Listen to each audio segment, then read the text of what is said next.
Hey, what's going on? This is another SVTV Film Session. I'm your host, Quis, and in this video, I'm going to be breaking down Immanuel Quickley's 31-point performance against the Portland Trail Blazers. Now, in this video, I'm going to be showing you Immanuel Quickley scoring in a multitude of ways. And people were saying he's better playing off ball. Well, in the majority of these plays, he's the one with the ball in his hand. He's the one making decisions. So maybe if you watch this video, I could sway you to thinking that Immanuel Quickley should be the starter. So if you're a fan of this series, I would just ask you to make sure you like the video, make sure you're subscribed to the channel, and also make sure you have notifications turned on. That way, whenever I do drop a new film session video, you guys are notified and can check it out right away. So with that being said, let's get into this first play. So in this first play, we're going to see Immanuel Quickley bring the ball up. And what we're also going to see is a play the Knicks run a lot, at least in this game. They're going to set the screen with Obi. They're also going to set the screen or act like they're setting the screen with Nerlens Noel. And this is going to put the defense in a tough position because as you'll see, as the play develops, Obi is going to fade to the three-point line. And then Nerlens Noel is going to cut to the basket. And as Immanuel Quickley goes around the screen, he's going to attract the double team. And when he attracts the double team, it's going to be the defense outnumbered. And Carmelo Anthony is going to have to make a decision. He's going to have to either stay with Nerlens Noel or he's going to have to run out to Obi and make sure Obi doesn't get a wide open three. And with the players we have on the court right now, you see Kevin Knox, he's going to be closely guarded because Kevin Knox has been, lights out for the most part from corner three. And also the Portland Trail Blazers coming into the game were one of the worst teams statistically when it came up to giving up corner threes. So they're staying on Kevin Knox. Also, Austin Rivers has the ability to knock down the three. So you're going to see that they're staying with him as well. And as the play develops, you're going to see Melo decide he's going to run out to Obi and make sure Obi doesn't get a wide open three. And that'll leave the paint wide open for Nerlens Noel. And Immanuel Quickley makes a sound decision and he throws the alley-oop for Nerlens Noel. And we get an easy 2 points. And they tried to do a similar play later on in the game, but Nerlens Noel was unsuccessful in that alley-oop situation. So now we'll see in this next play, Immanuel Quickley brings the ball up. Once again, you're going to see the screen from Nerlens Noel. But what's going to happen now is Obi is going to cut to the basket first. And then he's going to go to the corner three to give a little bit more spacing on the court. And then you're going to see Nerlens Noel cut to the basket right behind Obi. So as the play develops, you're going to see Immanuel Quickley go around the screen. Obi cut into the paint. Nerlens Noel follows right behind. And what this causes is something that the Knicks, I think, don't do enough. And this creates a mismatch. First mismatch, we have Trent Jr. on Nerlens Noel. Now, this is a mismatch, and I know Nerlens Noel isn't an offensive-minded center, but in this instance, if Immanuel Quickley were to shoot and miss, at least we still have the mismatch when it comes to the rebounding aspect. And Nerlens Noel, you would expect to get an easy rebound over Trent Jr. On the other end, we have a mismatch with Carmelo Anthony guarding Immanuel Quickley. And as Knicks fans who previously had to cheer for Melo, we know Melo is not great defensively. And what I like to see is Immanuel Quickley, attacks Melo and exposes that. Now, Carmelo Anthony is giving Immanuel Quickley way too much space right now. So Immanuel Quickley, being the shooter that he is, if you're going to give me that much space, I'm going to have to knock the shot down. Not only that, he does the little James Harden step back. So we see that he has in his arsenal. And that's good to know that he has the ability to get open and create his own three-point shot when he's given a little bit too much room by the defender. And once again, you see Carmelo's not in a good defensive position to contest the three. And boom, IQ able to knock it down. Now, this next play, we're going to see the 2-3 zone that the Portland Trailblazers were trying to implement for most of the night against the Knicks. And in this instance, we're going to see why it's unsuccessful when they try to do it against Immanuel Quickley. So as the play develops, you see where the defenders are in the 2-3 zone. Now, Immanuel Quickley gives it up to Austin Rivers. There's not much there. Austin Rivers gives it back. Now watch. These teams are watching the same film I'm watching. Because when I watch Immanuel Quickley, you see he very rarely uses his left hand. And that's something I've been saying in my critique of Immanuel Quickley, the fact that he doesn't use his left hand at all or enough. So defensive teams are seeing this in film sessions, and they're forcing him to no longer go right when there's a screen situation. They're forcing him to go left. So you're going to see Simmons, he's going to shoot out in order to deny Immanuel Quickley from going around that screen. And what it does is it compromises the integrity of the 2-3 zone. And it allows Immanuel Quickley to get enough space, get into the paint. And what I like Immanuel Quickley is, even though he's still a rookie, he's still able to break down situations on the fly and make good decisions. He sees that there's a lot of space given to him by Harry Giles. Harry Giles clearly didn't read the scouting report. But then again, they're also in a 2-3 zone, so there's only so much Harry Giles can do.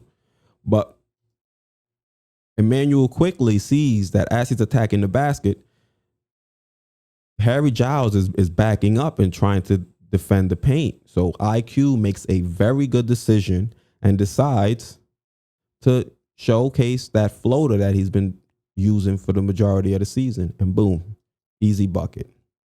So now here we are with the next play. 5 minutes left in the second quarter. You're going to see IQ bring the ball up. Once again, you're going to see the screen set by Obi. And this is why the defense is trying to stop IQ from going right on these screens, because as you can see, IQ is able to get around the screen, get to his spot, and knock down the 3-point shot. And Harry Giles is not reading the scouting report clearly, because once again, you're seeing him give him way too much spot out there on the 3-point line. And IQ makes them pay. Able to knock down the wide open 3. So now here we are in the fourth quarter. And once again, you're seeing that same action where you have the power forward and the center both setting screens. And this one isn't as successful. They're still running the 2-3 zone right now. And IQ gives the ball up to Rivers. One thing I like about Rivers being on the court, even though he did not have a great game against Portland, he still has the threat to either attack the basket or shoot. So defenses still have to respect that, and they still have to adjust or react to him. So you're going to see he's going to act as if he's trying to penetrate. And instead of actually penetrating, he pulls the ball out. And with Noel setting the screen, this causes Simmons to have to try to stop Rivers from penetrating.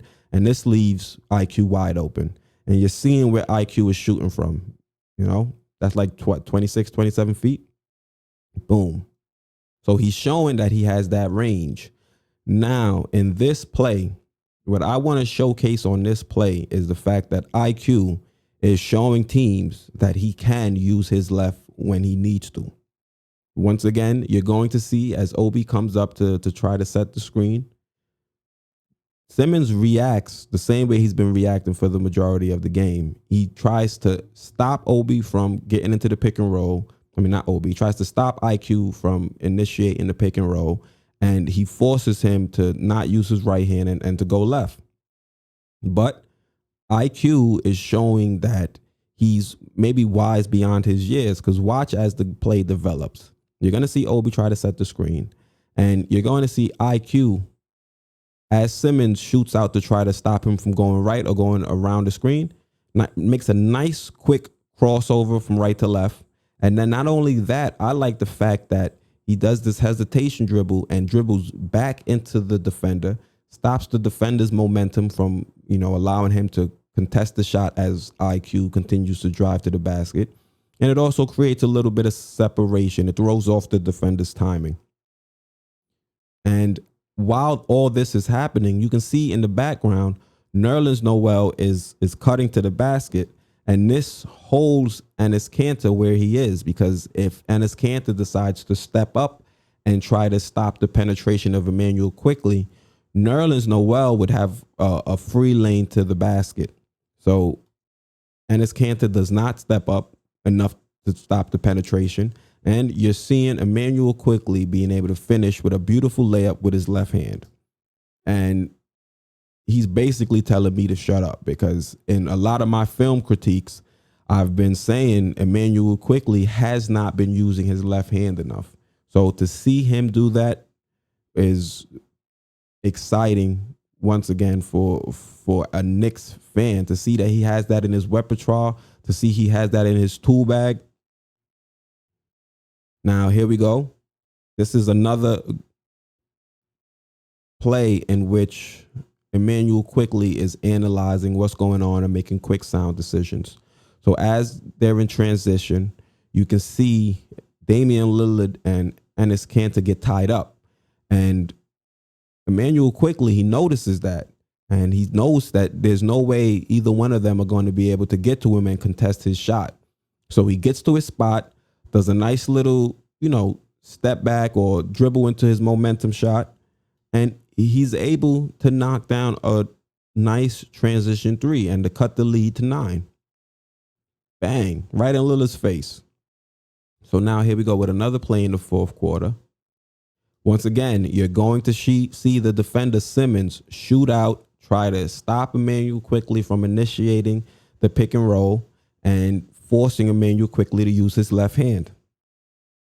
This time, the defense is successful. Look where Enes Kanter is right now. So unlike the last play, IQ isn't able to get to the basket as easily. So he passes a bad pass. He should have never, left his feet to pass in the first place. But what I want to focus on now is what Immanuel Quickley is able to do off ball. Watch. He's going to set the screen. And because Julius Randle has been killing so far this season, Julius Randle attracts the double. And when Elfrid Payton is in the game, Elfrid Payton doesn't really make teams pay for doubling our players. But with Immanuel Quickley out there on the court, you're going to pay. And that's exactly what happens in this scenario. Julius Randle is going to find Immanuel Quickley wide open, and it's not necessarily a catch and shoot scenario, because IQ puts the ball on the ground, makes the defender touch the ground, and then gets to his spot and has the wide open three. Had to showcase that play. Nice little highlight for IQ out there doing his thing. And now for this last play, I want you guys to just focus on the time that's on the clock. 5.3 seconds. Now, this is garbage time, clearly. I won't say garbage time, but it's very unlikely that the Knicks in this possession are going to score fast enough for it to be threatening to the Portland Trailblazers. But let's still watch. 5.3 seconds on the shot clock. Immanuel Quickley receives the ball, and like a blur, he's at the basket for the easy bucket. Now, look how much time is left. 0.9 seconds. So it took him 4.4 seconds to race the entire length of the court. We haven't seen that level of athleticism or explosion or the ability to be that quick or lightning fast on the Knicks in some time. I mean, DSJ is pretty athletic, but we really haven't seen him enough on the court to see that as with a Knicks player.